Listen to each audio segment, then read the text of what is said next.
नमस्कार दोस्तों, आप सभी का study for UPSC PC channel में स्वागत है। 71 बीपीएससी या 72 बीपीएससी के जो बच्चे आंसर राइटिंग कर रहे हैं या करते हैं तो उनकी एक बहुत बड़ी समस्या आती है कि भाई कंटेंट ही नहीं है जिस चीज़ का, उसको कैसे लिखा जाए।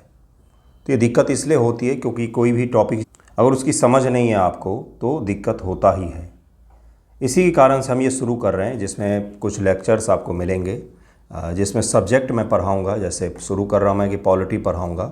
मुख्य रूप से हमारा टारगेट 72 होगा, लेकिन 71 के बच्चों को भी ज़रूर ही मदद मिलेगा, जिसमें एक एक करके जीएस के टॉपिक हम पढ़ेंगे। और 1 दिसंबर से जो मैं आंसर राइटिंग शुरू कर रहा हूँ उसमें इसी सीक्वेंस में, जिस सीक्वेंस में वीडियो अपलोड हो रहा है, इसी सीक्वेंस में आपको सवाल भी दिए जाएंगे ताकि आप उसको लिख सकें, समझ सकें कि क्या इशू है और क्या उसमें लिखना होता है।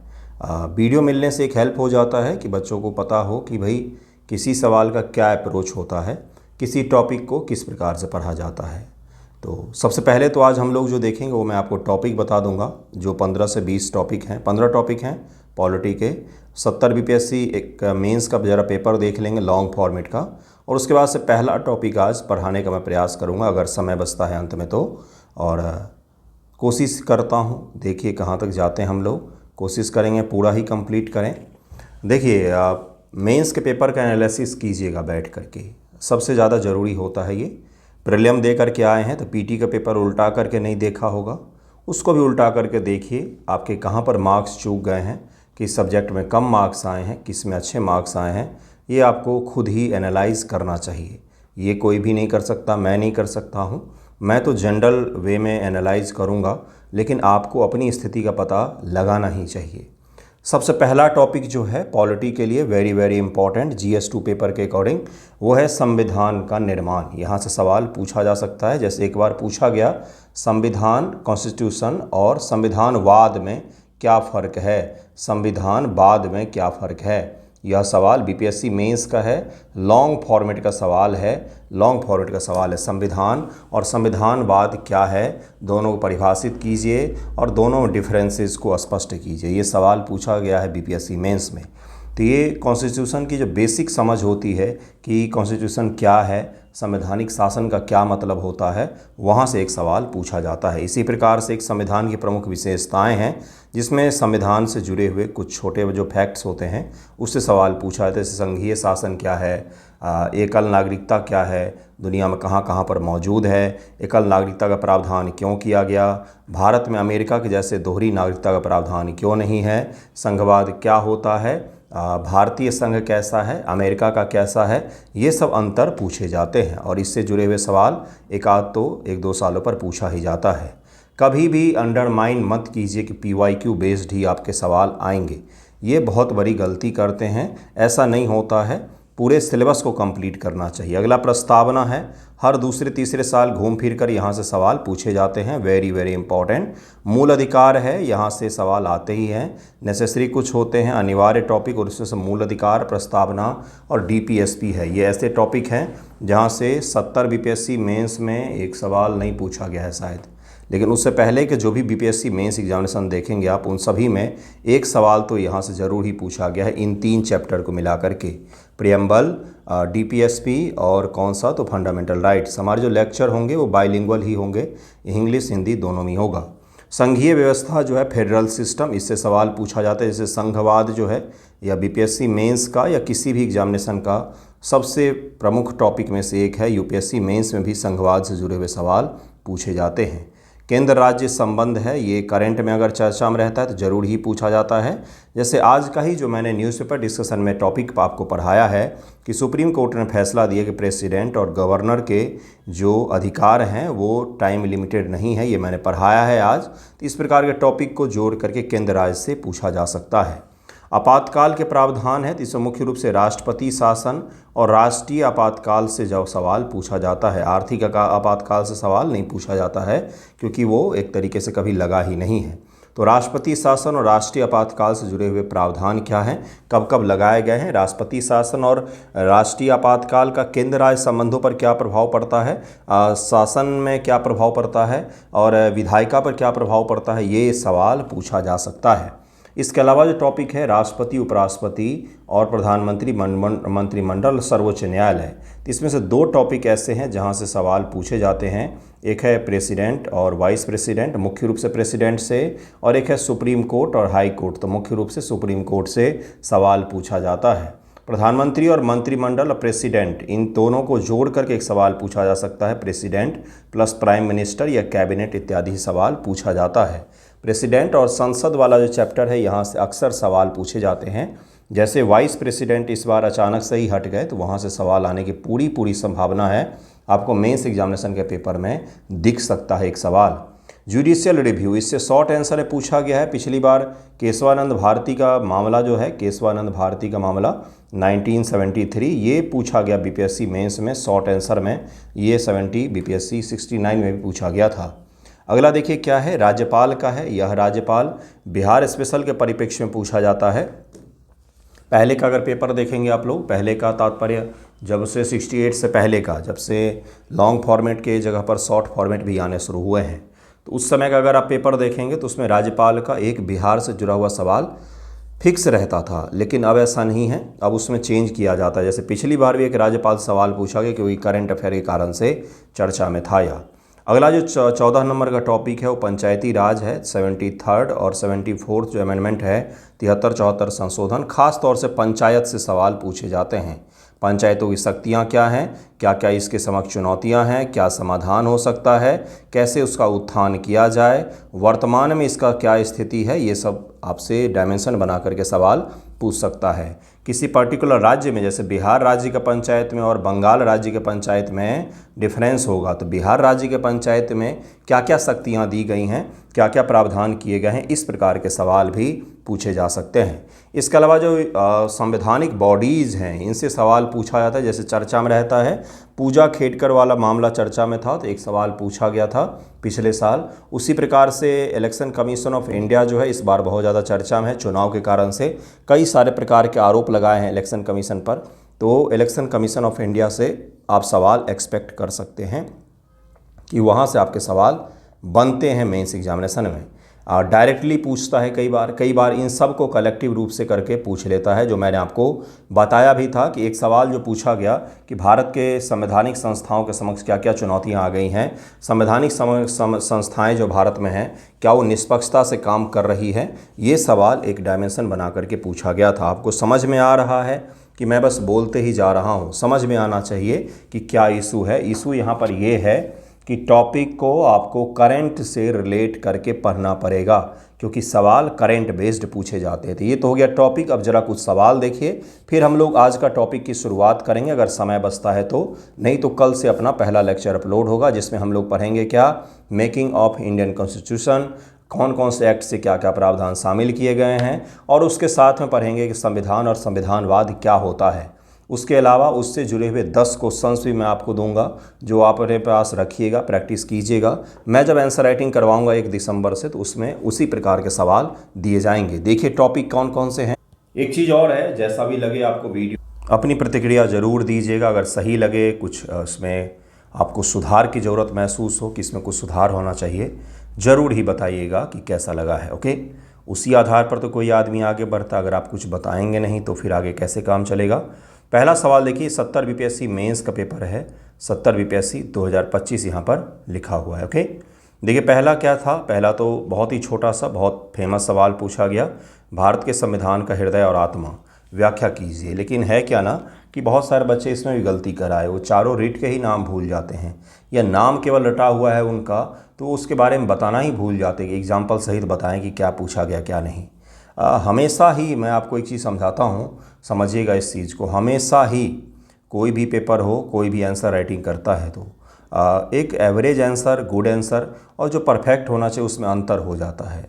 परफेक्शन तभी होगा जब आप रेगुलर प्रैक्टिस करेंगे, तो जब आप क्वेश्चंस को बार बार लिखेंगे। तो एग्जामिनेशन में बहुत कम समय होता है बंधुओं, 5 से 6 मिनट मैक्सिमम आपको मिलते हैं, कई बार तो शॉर्ट आंसर लिखने के लिए 5 मिनट। बिल्कुल सही सुन रहे हैं आप। ऐसी परिस्थिति बन जाएगी अगर आपका डीआई में, जैसे कई बार पिछले साल कई सारे बच्चों को डीआई में 1-1 घंटा लग गए थे, कई दिनों को तो 1.25 घंटा लग गए थे। बाकी 1.25 घंटा में उन्होंने पूरा पेपर लिखा है, बाकी का जो समय बचता है वो। तो आपको समझना पड़ेगा कि जितना ज़्यादा आप प्रैक्टिस करते हैं यहाँ पर फैक्ट्स को जितना ज़्यादा पढ़ते हैं उतना ही कम आपका एग्ज़ाम में आंसर लिखने में लगेगा। तो ये भले छोटा है, देखने में 8 नंबर का ही, लेकिन एग्जामिनेशन हॉल में इसको 100 वर्डों में लिखना, 100 शब्दों में लिखना उतना आसान भी नहीं होता है। राजनीतिक अपराधीकरण, अपराधियों का राजनीतिकरण, बिहार राज्य के संदर्भ में कथन का विश्लेषण कीजिए।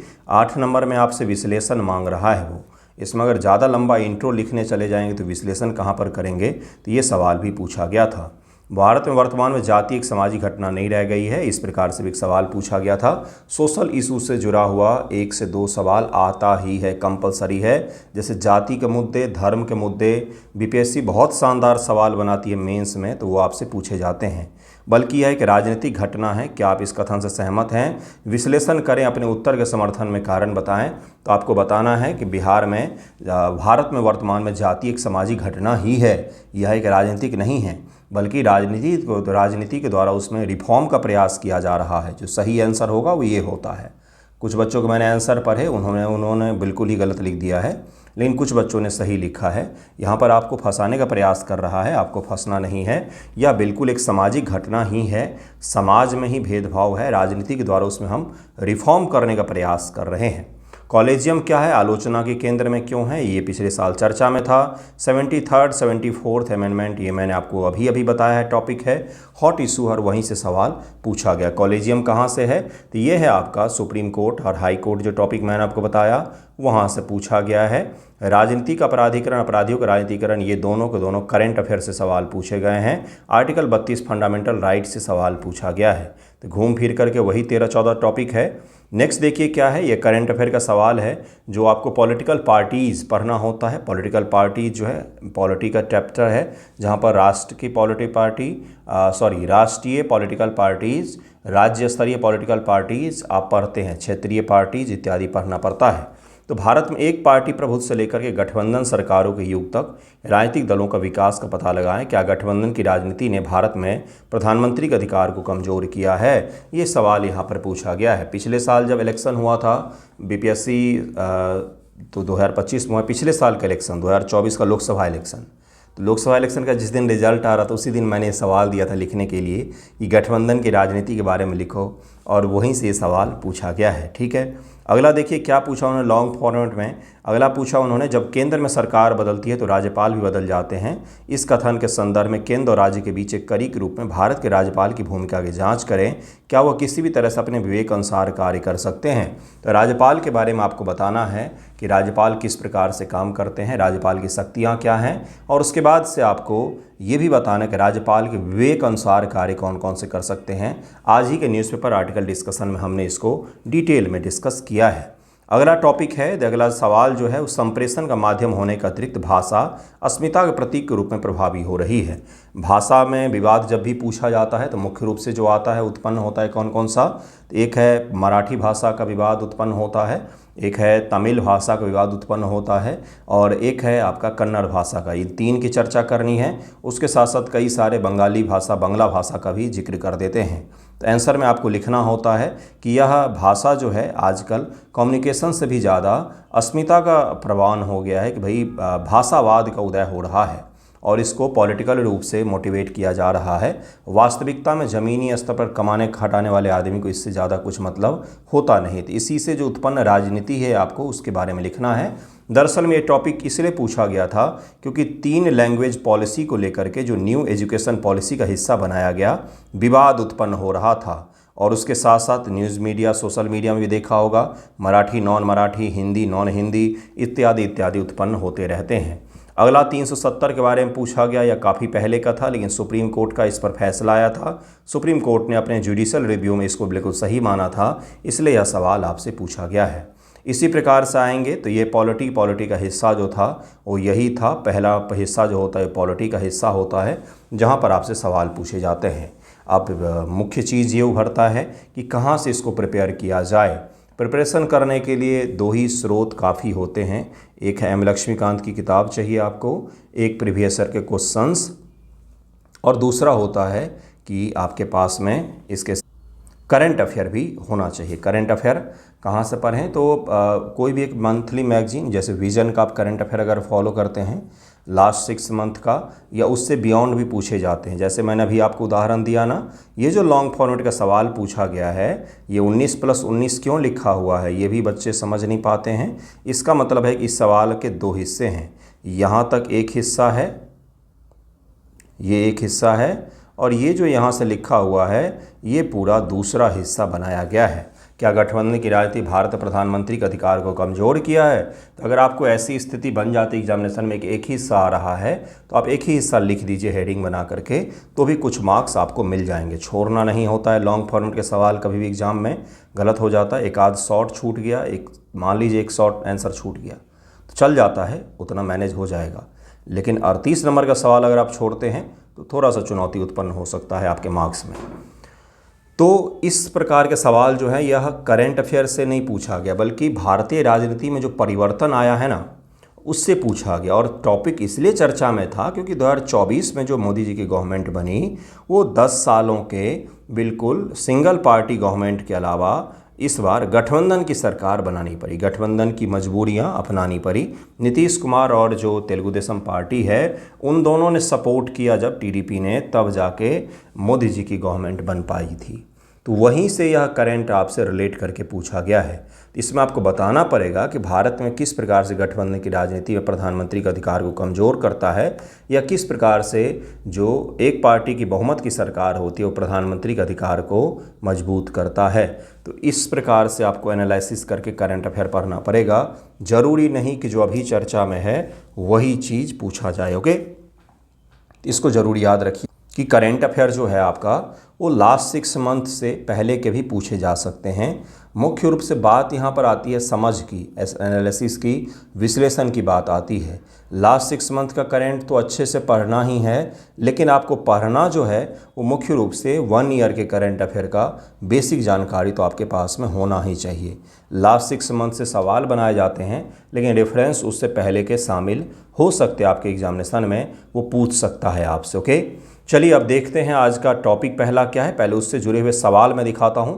टॉपिक तो अब कल ही पढ़ाऊंगा, क्योंकि मैं बहुत डिटेल लेक्चर लेता हूं, उतना समय नहीं है अभी, तो इसलिए टॉपिक तो आपको कल ही पढ़ाऊंगा, लेकिन सवाल मैं दिखाऊंगा उसके कि किस प्रकार के सवालों को हम लोग हल करेंगे, किस प्रकार के सवालों को आपको लिखना सीखना है, वो मैं आपको दिखा देता हूँ। देखिए आज का सवाल कौन कौन से। 2 टॉपिक है मुख्य रूप से जो हम कल पढ़ेंगे। पहला टॉपिक है आपका मेकिंग ऑफ इंडियन कॉन्स्टिट्यूशन, जिसमें बहुत सारे एक्ट जो हैं भारत में 1773 से लेकर के 1935 तक एक्ट नहीं पढ़ेंगे हम लोग, एक्ट नहीं पढ़ेंगे। एक्ट 2 प्रकार से पढ़ा जाता है, एक पढ़ा जाता है मॉडर्न हिस्ट्री में और एक पढ़ा जाता है पॉलिटी में।